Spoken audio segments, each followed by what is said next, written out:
Okay, I'm going to introduce you. Hey, folks, welcome to Successfully Selling HUD Homes. It is the 12th of November, 2020, and we have a special guest with us today to teach, and her name is Miss Chrissy Brumley. And Chrissy's been doing this. She's worked for Jeb and Ginger in the REO business for probably 10 or 12 years. So wealth of knowledge. If you ever have any questions or anything about HUD homes and selling HUD homes, Chrissy's the one to ask. And if you happen to be selling one of Jeb and Ginger's HUD homes, Chrissy's the one you're going to be working with. So without further ado, Chrissy, it's to you, and I'm going to make you the host so that you can share and do what you need to do. There you go. All right, hold on 1 second. Let me get.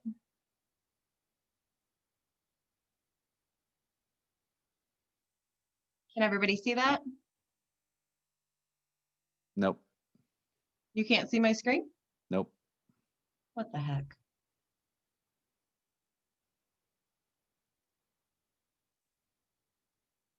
There we go. Now we should be good. Yep.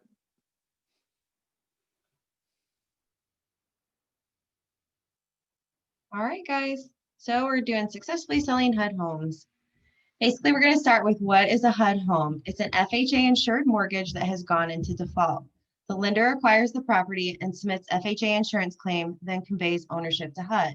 A HUD home can be a single family residence, townhome, condominium, or other type of residence up to 4 units. Not all agents can show a home. Your brokerage must have their NAID number. Ours is listed here on the screen. You can always ask Kate or anybody. We all have this information. And you do need to be registered under our NAID number. Showing HUD homes. Homes are vacant with a standard MLS lockbox at the time of listing. All purchasers must be accompanied by a licensed broker when viewing a HUD home, including the properties that are in escrow. These are the 4 people that can purchase HUD homes: owner occupants, investors, the good neighbor next door, which you guys probably aren't very familiar with that. And honestly, I think I've only had 1 purchase in all the years I've been here that's been the good neighbor next door, and nonprofits. Owner occupants. To qualify as an owner occupant, you cannot have purchased a HUD property as an owner occupant within the past 2 years. You must live in the property for at least 12 months, and you can submit offers during the exclusive and extended listing periods. We will go over later on what the exclusive and extended listing periods are. It can be tricky because HUD lists them by their value, and that's how they decide if they're exclusive or extended. Investors can submit offers during the extended listing period only. Here's the good neighbor next door. So what this is qualified law enforcement officers, teachers, but it's teachers K through 12th grade. Firefighters and EMTs can bid on single unit homes in a revitalization area and get a 50% discount off the list price. You can only submit these offers during the lottery period. That is before it is actually listed in the MLS to all purchasers. It's kind of tricky, but what you can do is if you have a person such as this, you can contact the listing agents that have these listings for HUD, and they will be able to help walk you through it if you have this type of purchaser. And no, it's kind of confusing, but it can be very beneficial to first responders and to people that we basically need every day. All right. Nonprofits, So, they have. Oh, go ahead. Can I ask a question? Yeah. So, I'm a former teacher. I still have an active license to teach, so I could bid on a HUD home. Well, here's the tricky part. You can't because you work with me, with Keller Williams. Okay. But yes, you could if you didn't work because basically what it is, they consider an arm's length. Even though you don't do anything with the HUD properties, they still consider you as part of Jeb's office in a sense. I know it's kind of tricky and confusing, but you're not allowed to purchase anything that Jeb lists. Okay. Fortunately. So. Okay. So nonprofits, it can't just be any nonprofit. They have to be a nonprofit that's registered with HUD. So if that is something that your client, you know, if you do have a nonprofit that you work with, you might want to get them registered with HUD. And it's very easy to do. It's similar to the way that we do our NAID number. It's basically that. But I'm not going to go into depth with that. It's if you do have somebody that's interested in doing that, if you can contact me and we can kind of walk through it then. Okay, the listing period. The first one is the lottery. It's the 7 days all insured homes start in the lottery period. And that is when your good neighbor next door can purchase. Then you go to the exclusive. So it's no bidding for investors. If the property is an insured property, it'll be in this exclusive period for 15 days. If it's an uninsured property, it's 5 days. Basically what that means, insured is basically they give you a value to bring the home up to FHA standards. That would be insured properties. And it states on HUD Home Store when you pull the property up, whether it's insured or uninsured. So that's how you can tell how long that exclusive period will be. It can be confusing because sometimes they extend those timeframes, but everything is up to HUD's discretion. They make the rules and that's all there is to it. Okay, so then the next one after the exclusive period is the extended, and all bidders can submit at this time, whether you're owner, occupant, investor. HUD doesn't really care which you are. It's just their periods are required. Okay. So this is how you can pull up properties on HUD Home Store. You search by the case number, the state, the address. There's many different options, but the easiest way is to put in the state and then to put in the case number and hit enter. It's the easiest way. And then if it doesn't pull up on HUD Home Store, it's typically no longer available, but you should always check with the listing agent. And on there is where you can check your eligible bidders and the time frame at that time. Okay, so we're gonna go pull up here. We're gonna pull up HUD Home Store. This is what it looks like. It's very simple. And like I was saying, if you go to the state right here to Illinois, let me find one that's listed. I thought I already had this pulled up. Sorry, guys. Okay, so in here, we always put our case numbers in our agent comments. I have noticed that the majority of other agents do that as well that list HUD homes. I know for sure Market Pro does it and Chuck Bear. So if you just put in this case number, it always starts with 132 for Illinois and click search. It'll pull up your property. Now this property's been on here for quite some time. So if you guys have any interested purchasers, I highly recommend you submit any offer of any kind. So basically what you do is here is your information. To get a more detailed information, you would just click on the case number. And then it shows you the basic property information. And right here, it shows you insured escrow. So that would mean that the property was insured. So it did go the 15 days instead of the 5 for the exclusive period. And we're in the extended period. You can see it's been listed for a considerable time, which 10/22, that's not the right list date. The property came back on the market. This one's actually been on there for a very long time. If you go on here, you can look at just some of the basic information for the property. This is one of your most important tabs. It's the addendums tab. This shows you the property condition report. And if you just click on that, you can open it. Hold on, guys. My husband let the dogs out, so you might hear him for a second. Can you put them outside? Okay, put them outside. Sorry, they tend to like to fight with each other. So if you pull up this property condition report, it gives you quite a bit of information on the property. The most important thing for you to look at is whether the pressure test passed or failed. This will show you whether or not you can have water for buyer inspections.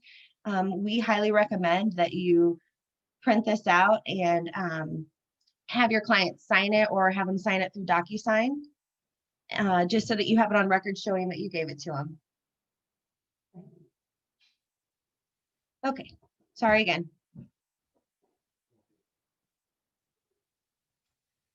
And then there's other information here too. It's the lead-based paint addendum and the sales contract sample. It shows you all this information just so that you have it, what they require, what they request.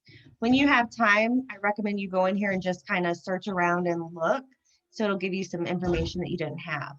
When you go in here, you can also submit an offer. So all you do, anywhere on here, any one of these tabs, you have the submit an offer option. So you would just click submit offer. You go in here and you enter your information. You're the selling broker, and this is where you'd put in that MRQ, NAID number, and your license. And you would click I'm not a robot, and it walks you through. And it's basic general information.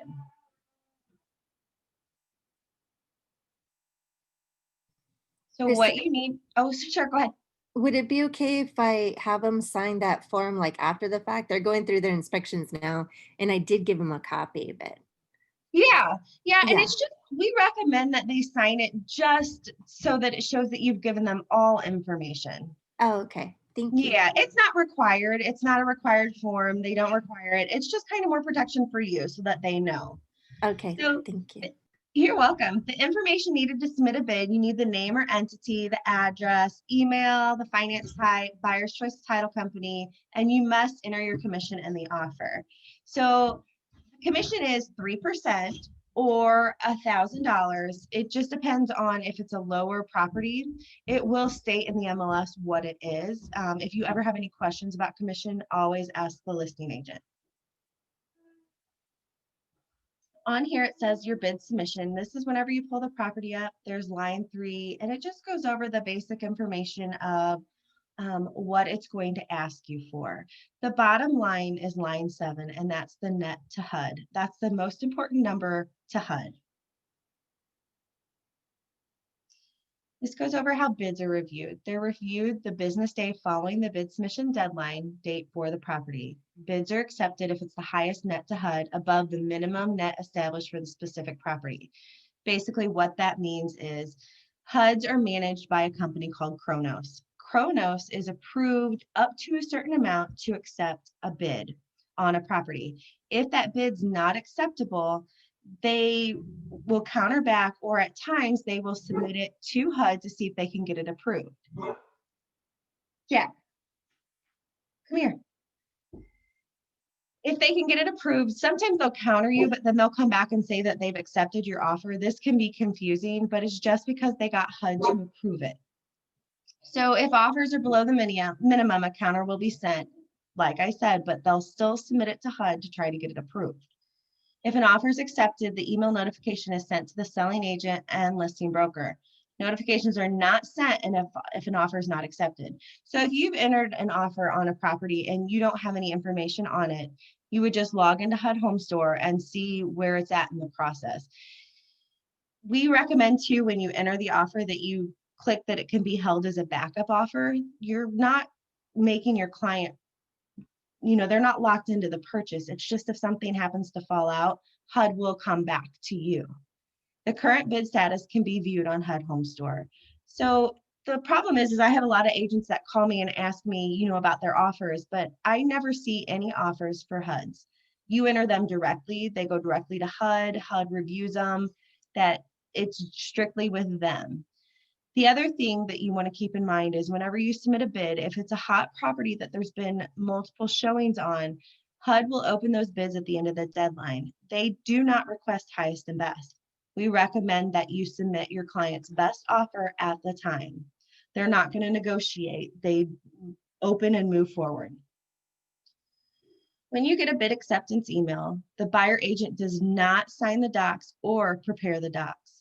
All you do is once you get that email, you go into your bidder function. So if you go back here to HUD Home Store, up here at the top, when you're logged in, you'll have this bidder option here, and there will be another option that says bidder functions. When you click on that, it'll pull up any properties that you have under contract or that you're working deals on. So when you get the email that states, you've been awarded this bid, the buyer agent will go in and verify under bidder functions on HUD Home Store that the managing broker's email address is accurate, and you'll verify the purchaser's email address and the buyer select closing agent. You'll also upload the pre-approval letter or proof of funds. You are also required to upload the signed earnest money receipt with a copy of the check. So your earnest money has to be dropped off at the listing agent's office. It is made payable to the buyer's choice of title company, but it is still delivered to the listing agent. At that time, they provide you a receipt along with a copy of the check on the bottom, and that is what you're required to upload into HUD's system. They will not accept just a copy of the check. It has to be proof that the listing agent is in receipt of the earnest money.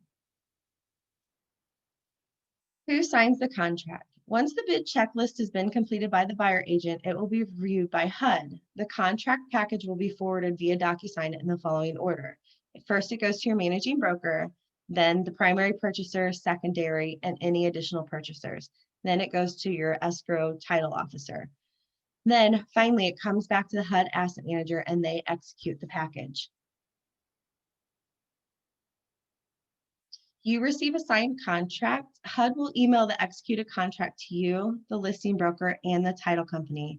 The body of the email will provide the contract expiration date and utility activation information and other notable items. If the property condition report shows that it did not hold pressure, they will not allow you to activate water. That is on the addendums tab that we were discussing, that we recommend your client initials or signs.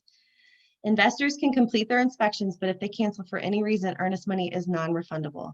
HUD never refunds earnest money to investors. They think that their outlook is when an investor walks through a property, that they should be able to tell at that time, the amount of money that's needed. An investor can get an inspection, but it doesn't change any outcome. Now, owner occupants are also, if they are asking for anything to get out of the contract, you're required to submit your inspection report with the termination to be able to get owner occupants' earnest money back. When you get that link for your contract, it'll also give you a link on how to activate the utilities. And you use the link with the seller signed contract directing how to connect them. Utilities are connected in the purchaser's name or buyer's agent name. We recommend that that they're connected in the purchaser's name. The purchaser must pay a plumber to de-winterize the property, and they must pay Guardian to re-winterize the property. Guardian is the preservation company that HUD uses to maintain their properties. So whenever you get your email and it gives you that link, you'll click on that link and you fill out some basic information and you let them know when the inspection's scheduled, when utilities are scheduled to be turned on. You also have to pay $150 at that time for them to re-winterize the property. And utilities can only be active for 3 days. So if you have to have an appraiser come in as well, it can be a little tricky at times to get everybody coordinated at once. But if you let the lender know, this is a HUD property, most lenders know about this information and that it can be tricky. You actually schedule the closing with the title company. HUD requires 5 business days to review the settlement statement prior to close. So even if you schedule it, say you schedule today for, you're trying to close the 17th, that's clearly not 5 business days. So it'd have to be the 19th before it's 5 business days. Every once in a while at the end of the month, they may rush it for you, but again, it's very tricky. Does your buyer get a key at closing? No, a key is not provided at closing. The listing agent will give you access to allow the buyer to rekey after closing. So the reason that your buyer is not given a key is because all HUD contractors, oh, sorry about that. I don't know what I'm pushing here. All HUD contractors have the same keys. There's 5 keys that the HUD properties are rekeyed to. So at times the property will close and the preservation company will try to get into the property once it's closed. And if the buyer doesn't rekey, they have access to the property just the same as everyone else. So that's pretty much everything, guys. And just remember, I'm always here to help. Don't just guess, just give me a call or email and just make your lives a lot easier. Do you have any questions? Chrissy, I have a question. Yep. So I showed 212 South 11th Street like 4 times. Yeah. How come that was on HUD Home for so long? I don't get it. That one's actually a Fannie Mae property. Oh, okay. But the reason is because it did go under contract quite often, but there's a lot of issues with that property. It looks like a very good home, but there's some foundation issues. So that's why it's continued to fall out. We did let this purchaser know that has it under contract now that that is what was going on with it. So they are aware. Interesting. Okay, thank you so much. Yeah. Anything else, guys?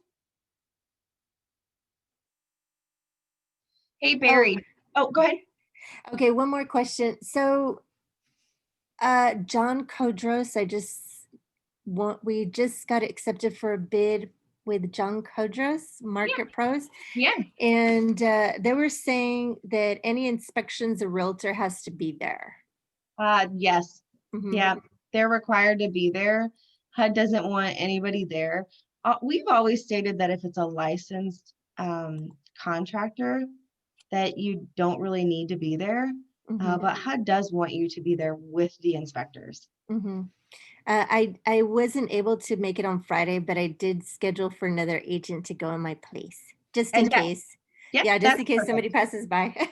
Yeah, no, and that works perfectly because there's still a licensed agent there.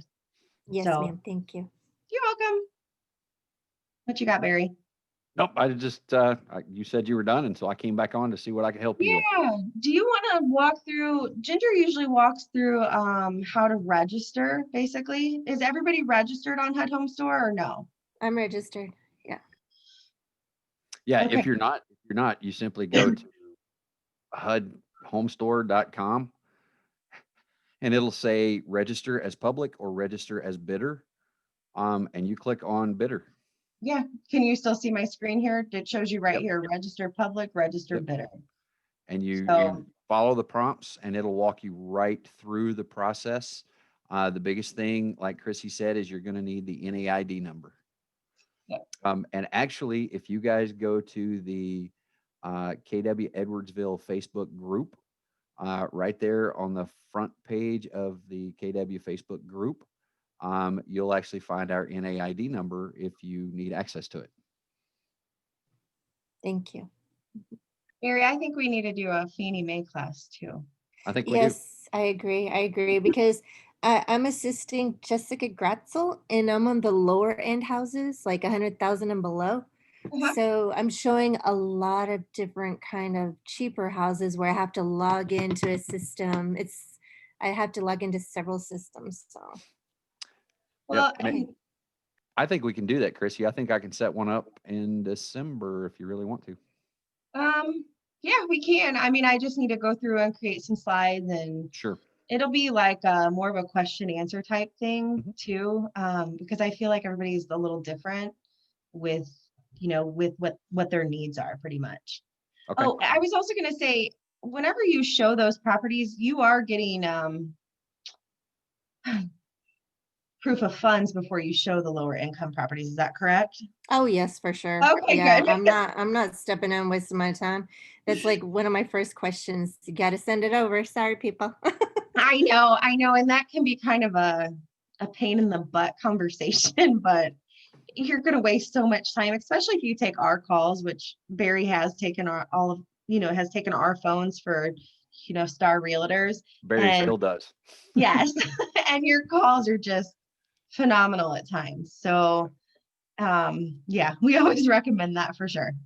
But it is like pulling teeth, I must admit. It's like pulling teeth, and you could work with people for weeks. And they're like, I want to see this home. I'm like, okay, I just need your proof of funds. Send it over and we'll make an appointment. Jeez. How many Yeah. times do I have to repeat myself? But it's, yeah. A long time ago, it's been many years ago, I had an agent photocopy money. This was an agent as the proof of funds. And I replied back, I was like, you can't do that. This is not legal. You can't send me copies of money. So it's like they just totally didn't understand. I mean, that's been about 8 years ago, but I was just blown away by it. I even had to call Ginger because I couldn't believe that they sent it to me. So Oh, hilarious. yes. Wow. Yes. Oh, also, I wanted to let you know that HUD, okay, I forgot to mention this and I thought I had it on one of my slides, but I guess I didn't. So, your buyer can complete inspections. If they find any items, HUD doesn't renegotiate. The offer that's accepted is the offer that's accepted. They do not ever renegotiate. The only time that they may lower the price is if you go to do your final walkthrough and say the air conditioner has been stolen, or the property's not in the same condition it was when the buyer entered their offer. But typically it's very rare. But I have seen them do $500 for an air conditioner. But if the lender is requiring any repairs, the only option for you to do at that time is to escrow them in, because HUD will not ever change that purchase price. Good to know. Thank you, Yeah. Chrissy. Yeah, they're kind of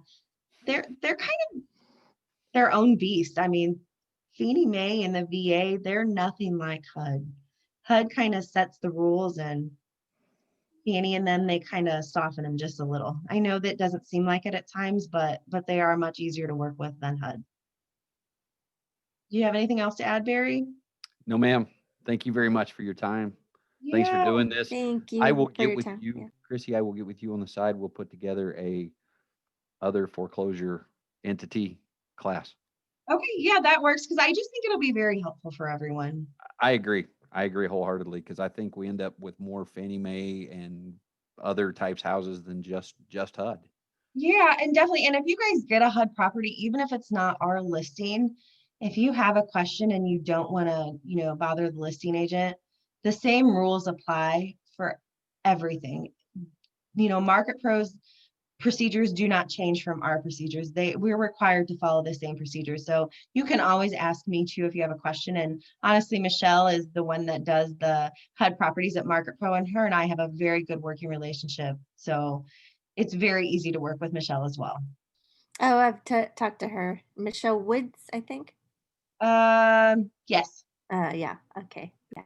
Yeah, she's very sweet and very easy to work with. So, oh, and also Chuck Bear too. They're very easy to work with as well. So just keep in mind that they're usually there to help. But if you just feel like you don't want to ask them, you are more than welcome to always ask me. Thank you. Are you good now, Barry? Are we good, you think? Yes, ma'am. Okay, and we'll get together about doing another Absolutely. different companies. Absolutely. I'll give you a call on the side. Okay. All right. Sounds good, guys. Have a great day. Have a Thanks, good Chrissy. day. Thanks.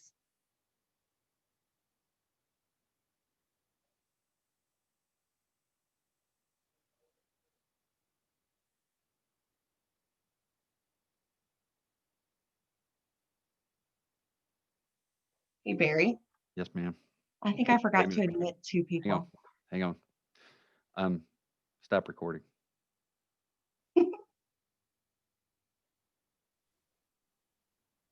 Dang.